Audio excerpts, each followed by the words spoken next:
Exchange at 25 Broad, sponsor of this webcast, invites you to visit our remastered model residences. And also sponsored in part by Trump Mortgage.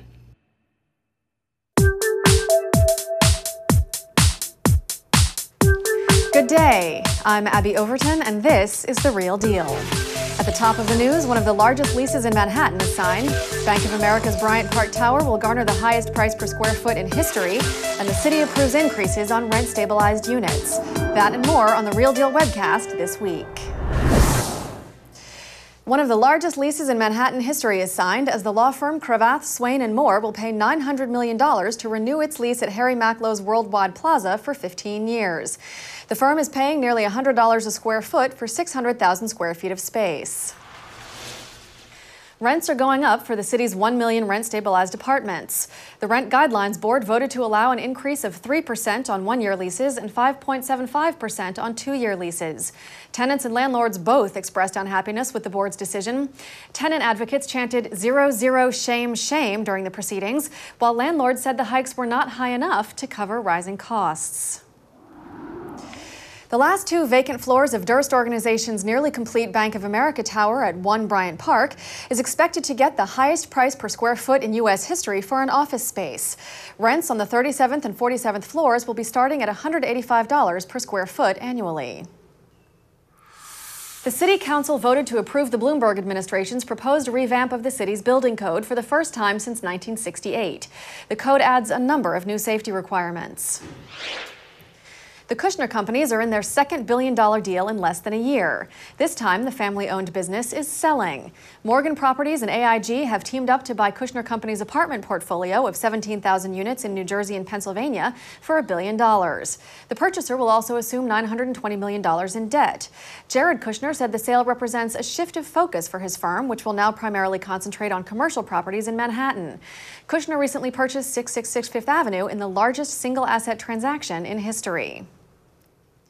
In an off-market transaction, Steve Witkoff, Larry Gluck, and Westbrook Partners have teamed up to buy 405 Park Avenue for $180 million. The 16-story office building is between 54th and 55th Streets. The United Nations will rent space at 305 East 46th Street to house 700 employees while the organization's Secretariat building is renovated. The 10-year lease will reportedly cost the UN around $50 per square foot. The cost to build part of the proposed Moynihan Station, where Madison Square Garden currently stands, could top $2 billion, according to sources in the Economic Development Corporation. Original estimates pegged the price tag for the project at less than $900 million. The New York City Acquisition Fund, created last year to build and preserve 30,000 units of affordable housing, has made its first major loan to Fordham Bedford Housing Corp. For $23 million for 6 buildings, plus an additional $8.5 million for renovation of the 283 rent-stabilized units it helped purchase. Brooklyn's former Independence Savings Bank on the corner of Court Street and Atlantic Avenue will soon house the borough's first Trader Joe's. The developer of the property, David Willentis of Two Trees Management, had formerly planned to convert the building into condos. The store will open at the juncture of Tony, Brooklyn Heights, Cobble Hill, and Boerum Hill. Neighborhood residents are thrilled as the area is underserved by supermarkets.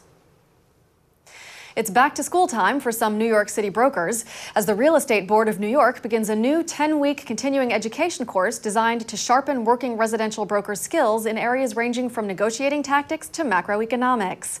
The course, which will confer the professional designation of New York Residential Specialist, will consist of 30 hours of coursework.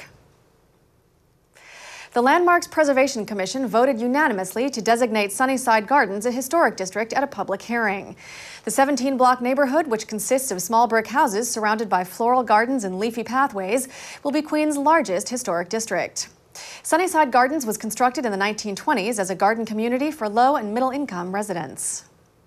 Thanks for joining us for The Real Deal webcast this week. Please visit us every day at therealdeal.com for the latest New York real estate news. I'm Abby Overton, and this is The Real Deal.